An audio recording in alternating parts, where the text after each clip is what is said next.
الله الرحمن الرحيم يا أيها الذين آمنوا اتقوا الله وكونوا مع الصادقين صدق الله العظيم. جناب صدر مجلس جمعیت علماء اسلام پاکستان پیپلز پارٹی قومی وطن پارٹی مشترکو دې غریبانو سره چې کوم ظلم کړی دی او دا ظلم روان دی ولاړ نه دی، آیا روز چې دی د هغې کې اضافه کیږي. په دغې حواله باندې مونږ چې کوم دا الیکشن دی دا هم د مظلوم دپاره دی، د غریب عوامو دپاره دی، د پاکستان د غریب عوامو د مظلوم دپاره دغه الیکشن دی. لہذا مونږ او تاسو له په دې کې دا فیصله کول پکار دي چې یو طرف ته ظالم دی، بل طرف ته مظلوم ولاړ دی، یو طرف ته حکمران طبقه ده، بل طرف ته عوام دي، یو طرف ته هغه خلک دی چې کومو د عوامو د هغوی ژوند ګران کړی دی، چې کومو په عوامو باندې بجلي ګرانه کړې، په کومو په خلکو باندې اوړه چیني غوړي ګران کړي دي. یو خوا هغه خلک دي، یو خوا د هغې ملاتړ او دفاع کوونکي خلک دي.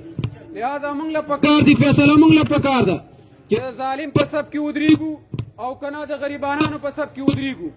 دغه حکومت خلاف چې کوم میشن دی، کوم جدوجهد دی، دا هم په دې بنیاد دی چې دا د پاکستان د عوامو ظالم حکومت دی.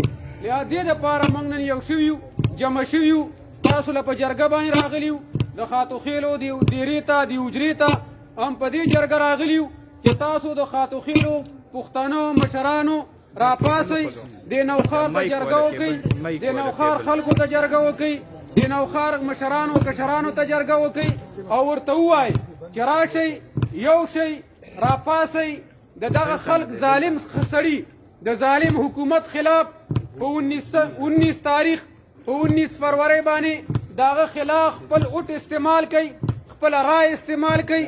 که نه د قیامت په ورځ به هم الله تپوس کوي چې ای غریبه تا نه زه دا تپوس کوم چې دغه حکومت 2.5 کاله په دې عوامو چې کوم ظلم کو تا ته نه ښکاره کېدو، تا ته د وړو ریټ نه ښکاره کېدو، تا ته د غوړو ریټ نه ښکاره کېدو، تا ته د پېټرولو ریټ نه ښکاره کېدو، نو بیا به څه جواب کې؟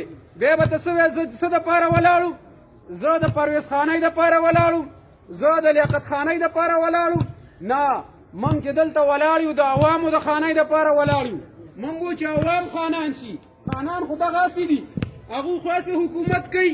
موږ دلته چې کوم خلک یو څو د هغوی دپاره لګېږو، شپه ورځ مو یو کړې، خو یا دپاره د الله نه ویرېږئ او راپاسئ دا ټول نوښار په شریکه باندې په 19 فروری باندې یو آواز وي، نه منو نه منو پرویز خاني نه منو، وای نه منو نه منو. دې ځای وایي ثواب کار دی، ګناه نه ده.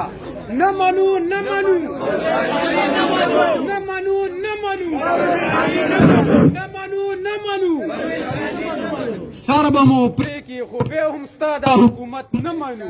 صحیح ده که نه؟ واخر دعوان الحمدلله رب العالمین. بجلی دی بورډ